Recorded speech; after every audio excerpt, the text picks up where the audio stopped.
This is my co-pilot. Hi, everyone. I just wanted to.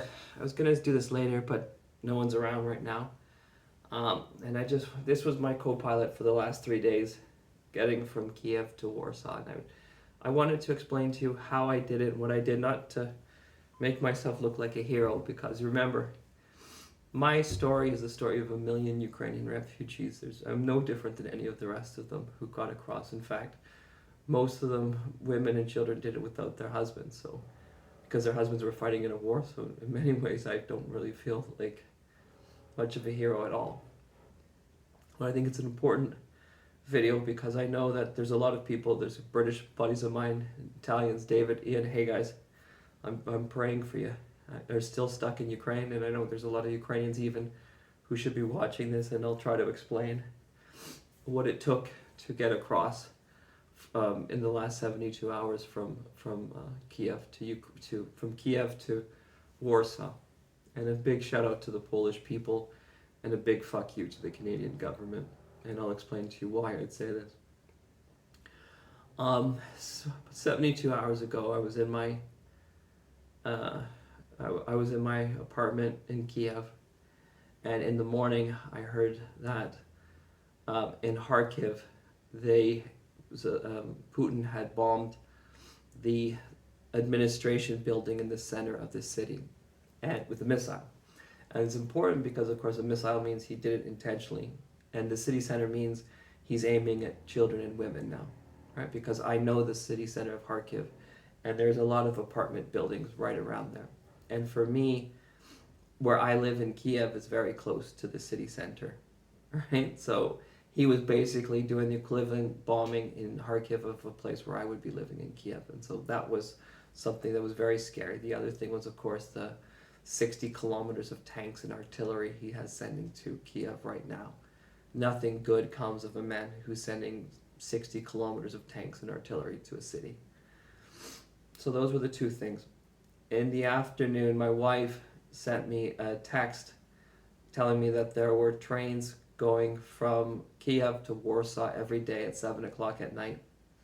And I needed to get on it. And at the moment she did, I said, okay, yes, right. Tanya's, I needed to get Tanya out of there, right? And this was my way. So within 60 minutes, we grabbed stuff.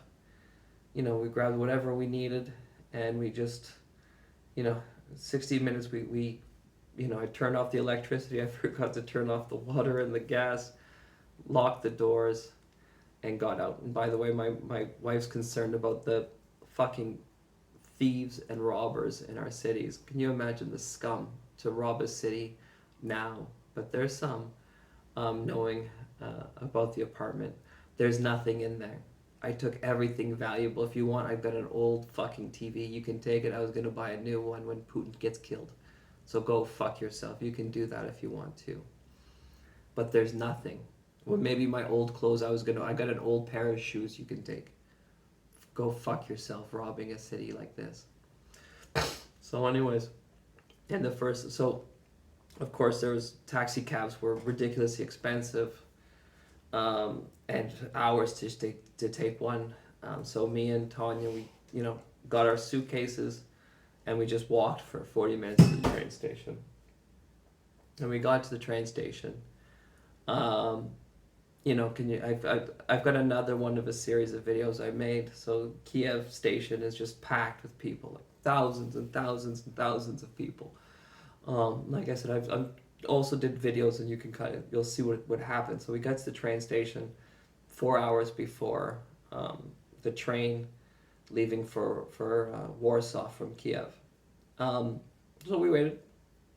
There was no tracks, no nothing, not even a train. So like when you got in there, the only trains they had on the thing was in the next 30 minutes, because of course, Sonny, get over here. Yeah, don't do this. I know you're feeling better. So, because of course there's no regular schedule. It was just whatever trains came, train going to Lviv, train going to wherever, 30 minutes, boom, and everyone would run on. So we just sat and we waited. I should also mention the fact that before we did this, the only phone call I made was to the Canadian the Canadian embassy. Now, they told me that there was a consulate still in Lviv. I called the consulate in Lviv. There was no answer. The Canadian consulate in Lviv directed me to an emergency hotline in Canada. I called the emergency hotline in Canada. The woman came on, and this is, I want to be very clear with you guys, okay? Because I'm not even sure if this is an incompetence or if this is not a criminal thing. I called the hotline in Canada, which was for international problems. The woman, very nice, she explained to me that they were not in Lviv, they had fled Ukraine, and they were working remotely via Zoom from Poland. And so I'm sure you heard the newspaper stories that the Canadian government had people on the borders to help Canadian citizens and families of Canadians to go across the border. I can tell you personally, that is 100% bullshit.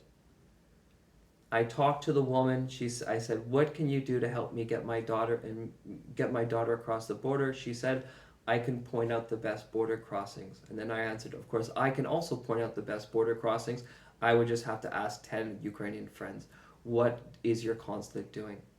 She said, "That's all we can help you with, sir." These guys make, when you look at their free apartments, everything else, between $10,000 and $20,000 a month to go to other parties of other embassies. I've said in other videos before how incompetent they were. By the way, the Canadian embassy was bad. The French embassy, later on I'll tell you what a French meant. The French embassy, the day before me and Tanya left, were still telling the French citizens across Ukraine to stay in the cities. And then they left that day. They did not tell the French citizens that the embassy was leaving until 2 days later. This is from a Frenchman who knows people in the embassy. In the embassy, the French ambassador was more concerned about how to get his paintings he loved from the embassy in Kiev out of Ukraine than he was about the French citizens. So if you're French, by the way, yeah, it was not just the Canadian consulate who have taken your money as taxpayers and chosen not to help the millions of Canadians on this border. So hopefully the rest of this video will give them the information they actually need. So going back to the train station. We're in the train station waiting. 30 minutes before the train for Warsaw comes, they announce it. Me and Tanya and our little cat Sunny, you just saw, in her suitcases, we try to get onto the train. Of course, you can imagine, like, you're going down onto the train line and there are thousands of people trying to get through. Like, I thought they were crushed. I almost lost my voice screaming for Tanya. She's much nicer than me. She's wading through these people like it was like those moments, where people can die from this. And this, of course, this was just to get down onto the terminal. We get onto the train, where the train is arriving in 30 minutes. And there's thousands of people. You can already tell, right? That thousands of people, not, maybe 20% are going to make this train. 80% are not going to fit, right? So, I'm with my daughter, and my daughter, she's very nice. And I'm thinking, how am I going to do this? And we're at the front of the line and everything else like this. And the train comes, and we wait for over an hour and a half. The train finally comes an hour late. And it just stops before it gets onto the passenger side. And it stops there. And it stops there for 2 hours. We can see the train, but no one can get on. The lights are off. For 2 hours, it stays there. After 2 hours, the train reverses and leaves. Something must have broken in the train so that they could not go anywhere. But they didn't tell us anything. All they did was they just reversed and left. And so we were there. That was the first 3 hours of... Well, we were waiting 3 hours before that, and then that was the first 3 hours, minus 3 degrees Celsius on the side of a train track waiting for a train that does not do it, and no one announced that it was leaving. So we get back up, and there's a couple trains to Lviv. Lviv is really important because Lviv is in the west where the consulate was supposed to be. And I can tell you for a fact, Lviv, there's still no Russians around, so why did the consulate leave? And because it's only 70 kilometers from the Polish border, you can literally drive there in less than an hour. This is why this Canadian consulate are such fucking cowards, right? I'm sure they could have arranged something.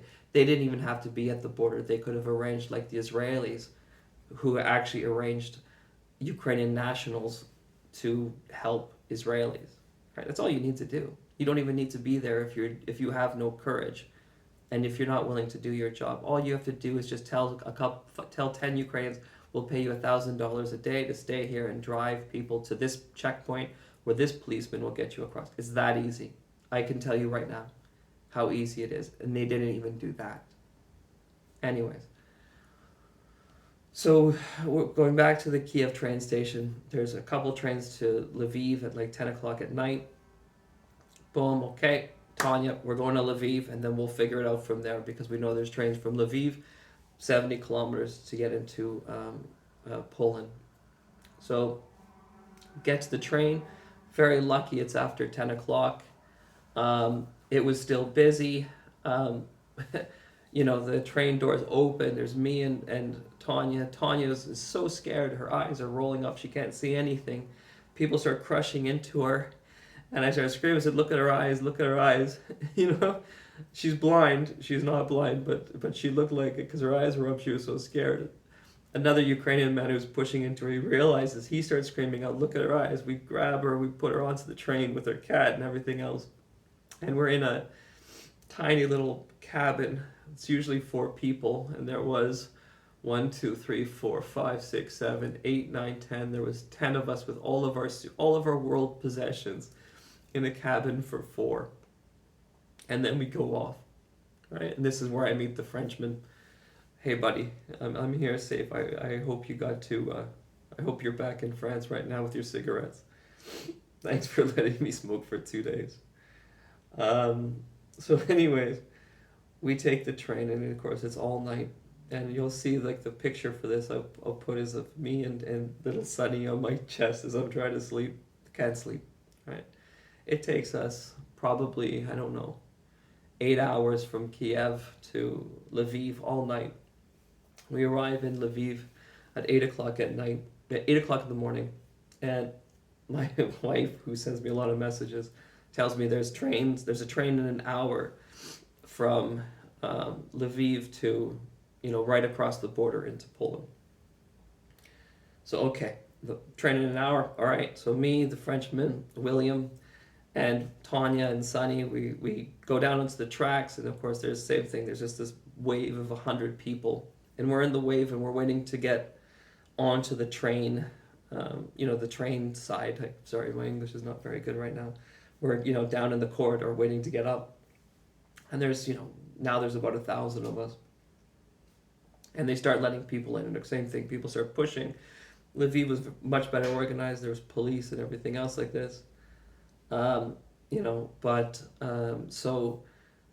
we're slowly going up. We get almost to the front, and they start screaming out, only women and children, no men, no foreign men, right? No, which was important, no international men, right? Because of course, we understand Ukrainian men are expected to, at a certain age group, are expected to stay in Ukraine and fight. But of course, as a Canadian and Will's a Frenchman, we're not expected to fight, but they start screaming, this train is only for women and children. So we're about 10 meters from the place to get her onto the train, and I realized that, I can't get on that train, but my daughter can. And so there was this Ukrainian girl, about her age.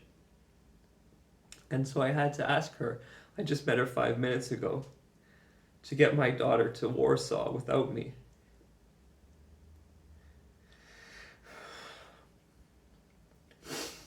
So the girl promises, and she does. She gets my daughter to Warsaw without me. And of course, Tanya goes off, and it's just me and Sonny for the Frenchman. And now we say, well, now what the fuck are we going to do? And so they say, oh, there's trains for foreigners. Well, I'll tell you. So anyways, when we go out, get a cup of coffee. I start smoking for the first time in 6 years. Frenchmen always make you smoke. And we're trying to figure things out. And finally, his girlfriend, his Ukrainian girlfriend, says there's a secret train. It's not a secret train, but basically, and this is important for all of you to know, in Lviv train station, I believe when we were there, it was track 5. Track 5 all day, they would just have trains coming back and forth from Poland, back and forth from Poland, back and forth. So you just wait in the line for sometimes 3 or 4 hours, and hopefully there'll be a train coming. And of course, and if you're a man, hopefully it's a train that's allowing international men on it, which is 1 out of 5 or 1 out of 6, I think was a. But if you're a woman or a child, especially Ukrainian, there are trains going. The last time I left, there was trains track 5. You just wait in this line, and then eventually you'll get on. But it's going to take time, and I'll explain this. So right about 4 o'clock, she says, okay, well, I've contacted some people. No one from the embassy. She contacted some other people who contacted some other people.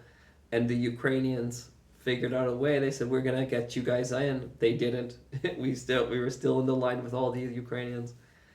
And, we're going to get onto this train. So Tanya got onto her train at 10 o'clock. This is about when we start finally, moving towards the train track, but still in the corridor. It's about 4 o'clock in the afternoon. They start doing the same thing. They start screaming, this train is only for women and children. This train is only for women and children.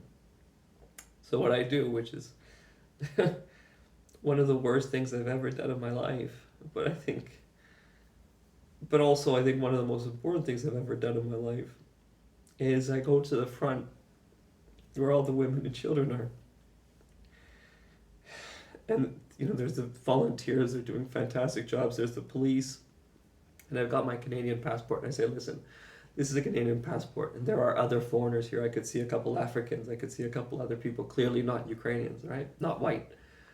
And I say, I'm not even sure if it's for international law that you're allowed to keep foreigners in a country at war, right? You need, and not a train, but you need a wagon. You need a wagon for international people. We've been here all day, and we've got to get out because, of course, my daughter was on the train before. That's I told her, I was like, I've got to get to my daughter and my wife in Warsaw, right? And Will, he was just there to meet his girlfriend in Ukraine for the first time, right? Anyways, conscientious objectors, I guess you can call them.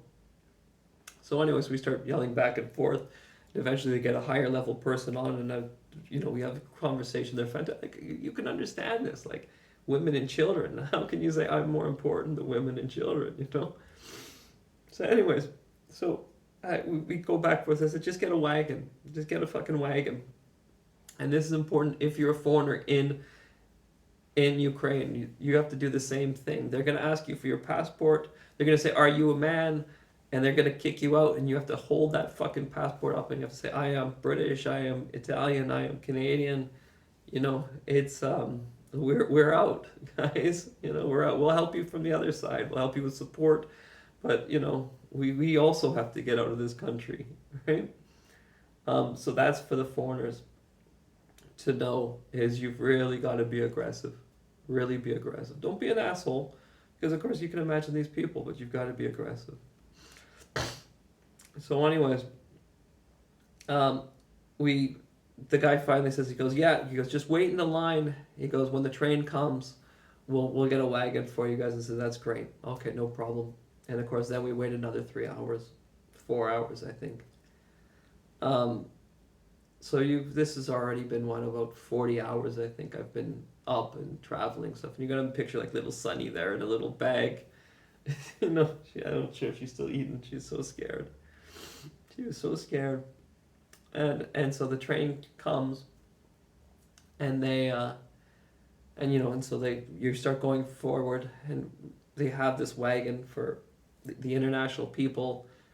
We get on, and here's the thing, it wasn't just us, of course. I'll give you, there was people from all around the world on that wagon, and one of them that stuck out was there was 4 couples, Chinese Canadians. I don't know where I could tell they said, I'm Canadian. You can, the accents of their Chinese Canadians. And they had come to Ukraine to adopt newly born babies. And they had adopted newly born babies, and they had gotten caught in a war. And of course, their husbands were there with the wives, right, with their newborn babies. And they wouldn't have been allowed on that train if they hadn't had a wagon for international people. So anyway, Just a second, I want to see if I'm still running here.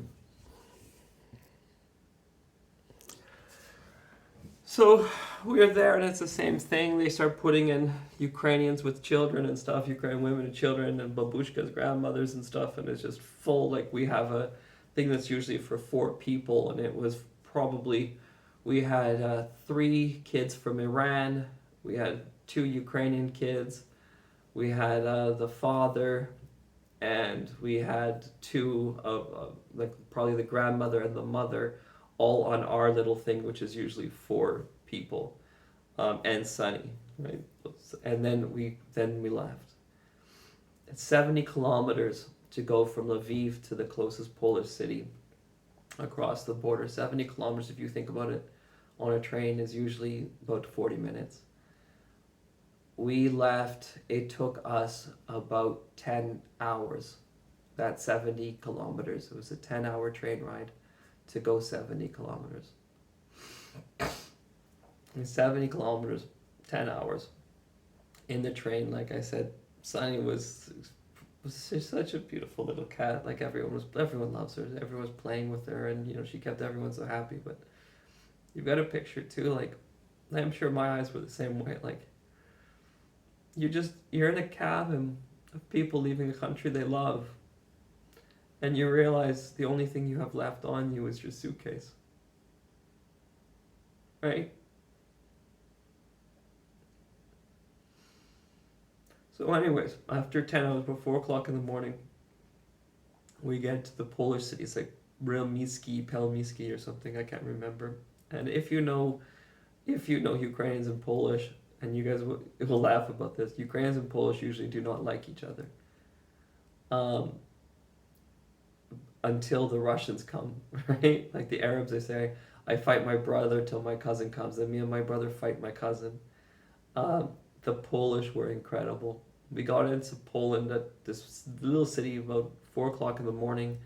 There must have been 30 volunteers just lined up with coffee, tea, food, toilet paper, clothes, toys. Like, it was just this huge cordon of Polish helping for free at 4 o'clock in the morning, freezing cold outside. There was another, when you went through that, the visa process was like stamp, stamp, stamp, stamp. When you got through that, there was trains for Warsaw and Krakow within an hour. 4 o'clock in the morning to get Ukrainians everywhere. In Poland, it's free. It's another thing for Ukrainians. Free tickets anywhere for Ukrainians. And also, by the way, buddies who have Ukrainian residency cards, Ukrainian residents. So you don't need to be Ukrainian. It's also a residency card. This is important because if you cannot do that, then you have to pay. You have to buy a ticket, which means you might not get a seat, right? So anyways, I get onto the train on Warsaw. I get on the train for Warsaw about, I want to say, 7 o'clock in the morning, and then 6 hours on the train. Beautiful train. 72 hours later, from the beginning, from the moment I left to the moment I get to Warsaw, I finally see my wife in the train terminal. And now I'm telling you this. That was my last 72 hours. Sorry I haven't sent a message lately. I've been a little busy. I think I'm one of very few Canadian-born refugees. There are a lot of refugees in Canada. Canadian citizens who were refugees. I'm not sure how many were born Canadian in Canada who can say on their CV they were a refugee. I've never thought of putting that on my work experience. But, lifelong learner. And with that was my last 72 hours. If you're Ukrainian, share this to know, especially the most important things. The trains, they will not tell you you have about 30 minutes to know when the train is going to arrive. It is not set at all, and of course every day it changes depending on the bombing, on the shelling. So you got to get to that train station and wait and pray to whatever God you have, and when you do, you will see true moments of human beauty, but some of the most terrible moments of human ugliness as well. And not just with them, but with you as well. And with that, I'm done. I'll send you guys another video tomorrow, or a more regular one than this. Thanks for everything. Thanks for your support, financial, moral, spiritual. It means the world to me, and it will mean the world to the rest of the Ukrainians. My wife right now, we're just organizing a way to get some money to a woman, and I'll explain this in another video because this one's pretty long. I love all of you. Okay? Bye. Sunny. Sunny says bye too. Okay.